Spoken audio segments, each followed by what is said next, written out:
കുറച്ചു നേരമായിട്ട് ലൈവ് കാണുന്നില്ലായിരുന്നു ചില തിരക്കുകൾ കാരണം. അത് കഴിഞ്ഞ് തിരിച്ചു വന്നപ്പോഴാണ് ടിക്കറ്റ് ഫിനാലെ ടാസ്കും കഴിഞ്ഞു, ജിൻഡോയും സിജോയും തമ്മിലുള്ള വഴക്കും കഴിഞ്ഞു, എല്ലാം കഴിഞ്ഞു. ആകെ ശാന്തമായ ഒരു അവസ്ഥ.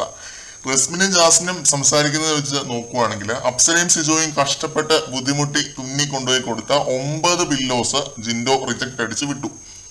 മലയാളയില് കുറെ പഞ്ഞി ഫില്ല് ചെയ്തിട്ടില്ലായിരുന്നു എന്നൊരു കാര്യമാണ് ജിൻഡോ അവകാശവാദം ഉന്നയിച്ചത്. സിജു അത് അംഗീകരിച്ചില്ല, അങ്ങനെ ഒരു അടിയായി. ഇത്രയുമാണ് പ്രോമോയും ഇവര് പറഞ്ഞതും വെച്ചിട്ട് മനസ്സിലായത്. അപ്പോ ജാസ്മിൻ പറയാണ് ജിൻഡോ ഭയങ്കര ഗെയിമർ ആണെന്ന് ഇവിടെ ഉള്ളവരൊക്കെ പറയുമായിരിക്കും, ഭയങ്കര ബ്രില്യൻസ് ആണ് ഇതൊക്കെ എന്ന് പറയുമായിരിക്കും. പക്ഷെ പുറത്ത് ഇത് കാണുന്ന ഒരു കൂട്ടം ജനങ്ങൾക്ക് അങ്ങനെ തോന്നില്ല. അലമ്പിനാണെങ്കിലും ഒരു ലിമിറ്റ് ഉണ്ട്, അയാളുടെ അലമ്പ് ഓവറാണ് എന്ന് ജാസ്മിൻ പറയുന്നുണ്ട്. റസ്മിൻ ജിൻഡോയുടെ കുറ്റം പറയാൻ ഇത്തിരി അടിച്ചു നിൽക്കുന്നുണ്ട്, കാരണം പുറത്തുനിന്ന് വന്നവരുടെ റെസ്പോൺസ് ആ രീതിയിലുള്ളതാണ്. റസ്മിൻ പറയുന്ന ഒരേ ഒരു കാര്യം, ഇതുവരെ എനിക്ക് മനുഷ്യത്വം ഉണ്ടായിരുന്നു, ഇപ്പോഴാണ് ഞാൻ ഗെയിമിലേക്ക് ഇറങ്ങിയത് എന്നൊരു കാര്യം. ഞാൻ പറഞ്ഞ അതേ സംഭവം തന്നെ, ഇമേജ് കോൺഷ്യസ് ആയി പെട്ടെന്ന്. പക്ഷെ ഇപ്പോഴും കാര്യങ്ങൾ മനസ്സിലാവാതെ ജാസ്മിൻ ആണെന്ന് തോന്നുന്നു. എന്തായാലും മോട്ടോവർ, അത് ജാസ്മിന്റെ ഗെയിം. അതാണ് ഇപ്പൊ പോലും പുള്ളിക്കാരി ഇരുന്ന് ഇങ്ങനെ ഒരു കാര്യം പറഞ്ഞത് ജിൻഡോയെ കുറിച്ച്.